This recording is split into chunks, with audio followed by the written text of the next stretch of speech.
उन्होंने कहा था कि जंगल में या तो शेर रहता है या वन गुज्जर रहता है। तो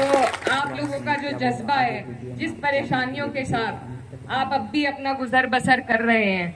आपकी हिम्मत को मैं सलाम करती हूँ और आपकी परेशानियों को अपने दिल में यहाँ से ले जाकर मैं आपसे वादा करती हूँ कि अब जब संसद का सत्र होगा तो आपकी ये आवाज आपको संसद में जरूर सुनने को मिलेगी। साथ ही में जैसे रोमा मैम बता रही थी कि जिस तरीके से मणिपुर में इन्होंने आपस में लड़ाने का काम किया, हमारे लोगों के अधिकारों को छीनने का काम किया, तो मैं ये भी कहना चाहती हूँ कि ये जो सारी लड़ाइयाँ आप और हम लड़ते हैं, जो हमारी परेशानियाँ हैं, ये सब कहीं ना कहीं राजनीति से जुड़ी हुई है। चाहे यहाँ पर आर्मी को आपके ऊपर इन्होंने काबिज कर दिया हो या फिर पूंजीपतियों का आपकी जो जंगल की जमीन है वो देने की इनकी मंशा हो, ये सारी चीजें, और चाहे आपकी जो रिजर्वेशन है, मुझे ये भी जानकारी मिली कि यहाँ पर ओबीसी में आप लोगों को रखा गया है, जबकि सही अगर नियम से चला जाए तो एसटी कैटेगराइजेशन होनी चाहिए। लेकिन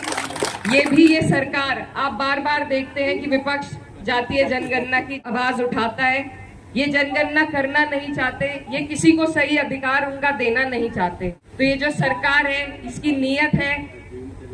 नीयत सिर्फ पूंजीपतियों के लिए, आपके हमारे लिए है ही नहीं। तो मुझे कई बार कई धरनों में हम गए तो लोग कहते हैं कि राजनीति मत करो, लेकिन मैं ये कहना चाहती हूँ कि हर चीज, आपके हर टैक्स, आपका पानी का, स्कूल का, शिक्षा का, चिकित्सा का हर अधिकार जब सरकार से जुड़ा हुआ है तो राजनीति तो बीच में आनी ही चाहिए। तो इसलिए आप लोगों से मैं ये कहना चाहती हूँ, जितने वक्त से मैं राजनीति में हूँ, होश संभाला है, तो हम जानते हैं कि बेहट के लोग, यहाँ पर ज्यादातर बेहट के लोग मौजूद हैं।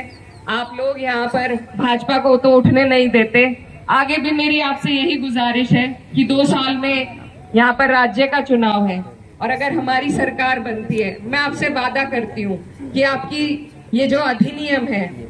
वन अधिकार अधिनियम जो 2006 में हुआ था, इसको लागू कराने का काम आज नहीं तो 2 साल बाद, अगर आपने हिम्मत दी, ताकत दी, तो हम इसे कराने का काम करेंगे। और उससे पहले संसद में चाहे मंत्रियों से मिलकर बैठकर बात करना हो या संसद में खड़े होकर आपके लिए लड़ाई लड़नी हो, हम किसी चीज से कतराएंगे नहीं। आपकी इसी तरीके से मेरा क्षेत्र दूसरा लगता है, लेकिन मुझे जानकारी है कि मेरे बड़े बुजुर्ग जो यहाँ बैठे हैं, मेरी माएँ बहनें जो बैठी हैं, मेरे लिए यहाँ से उन्होंने दुआ करी, और जैसे आपने दूर बैठे मेरे लिए दुआ करी, ऐसे ही दूर बैठे आपकी फिक्र मेरे दिल में है। तो इंशाल्लाह मैं आपसे वादा करती हूँ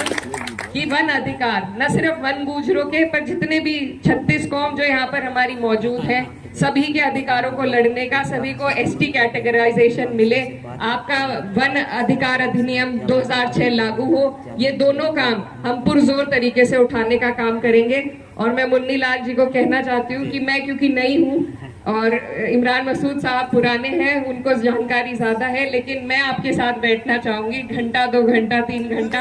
आप मुझे